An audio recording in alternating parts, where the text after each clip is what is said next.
સાપુતારામાં મોન્સૂન મહોત્સવનો રંગ, પ્રવાસીઓમાં ઉત્સાહ। ડાંગના સાપુતારામાં યોજાઈ રહેલો મોન્સૂન મહોત્સવ પ્રકૃતિ, આદિવાસી સંસ્કૃતિ અને સ્થાનિક રોજગારીનો સંગમ બન્યો છે। ધુમ્મસભરી પહાડીઓ, હરિયાળી ઘાટીઓ અને ઝરણા વચ્ચે દેશ વિદેશના પ્રવાસીઓ મહોત્સવની મજા માણી રહ્યા છે।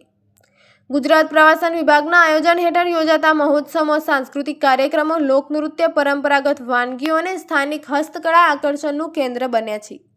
સાથે જ આદિવાસી મહિલાઓ અને કારીગરોને રોજગારીની નવી તકો મળી રહી છે। સ્થાનિક મહિલાઓ દ્વારા વાનગીઓના સ્ટોલ તેમજ વાંસકામ, મુખોટા અને ભીંતચિત્રો જેવી આદિવાસી કળાના સ્ટોલ ઊભા કરાયા છે। સીધા વેચાણથી કારીગરો અને મહિલાઓને આવક મળી રહી છે।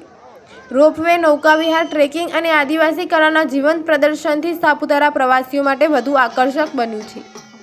મહોત્સવને કારણે સ્થાનિક વેપારને વેગ મળ્યો છે અને રોજગારીની નવી તકો ઊભી થઈ રહી છે। Saputura is a very nice place. I like it. Everyone is kind.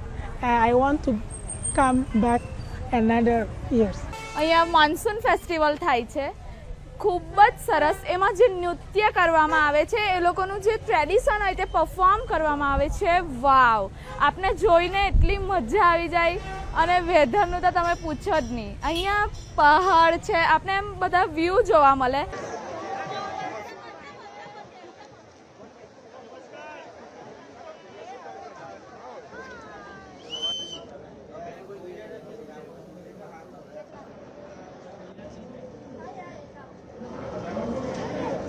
આ અમને જે સ્ટોલ મળેલો છે તે અમારે આ ટુરિઝમમાંથી મળેલો છે ને અમે DRDમાંથી અમને આ સપોર્ટ કરે છે।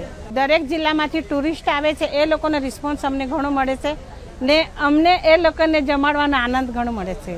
જ્યારથી ફેસ્ટિવલ ચાલુ થયેલું છે ત્યારથી અમારું મતલબમાં વેચાણ વધારે થાય।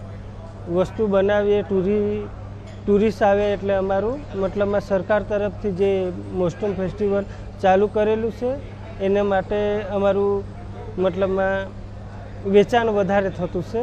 સામાન જે બનાવીએ એ બધું સામાન વેચાઈ જાય। અમે લોકો એ જ વસ્તુને પ્રમોટ કરી રહ્યા છે કે વધારે ને વધારે લોકો સાપુતારાને વિઝિટ કરવા આવી રહ્યા। અહીંયાનો જે લોકલ આર્ટ છે, જે બામ્બુ આર્ટ છે, આટલો જે માસ્કેડ આર્ટ છે, એ લોકોનો જે વલ્લી પેઇન્ટિંગ છે, ઇટ ઇઝ સો બ્યુટિફુલ। એટલું સરસ છે કે એટલું સરસ રીતે એ લોકો બતાવતા હોય છે, આખી જર્ની બતાવતા હોય છે।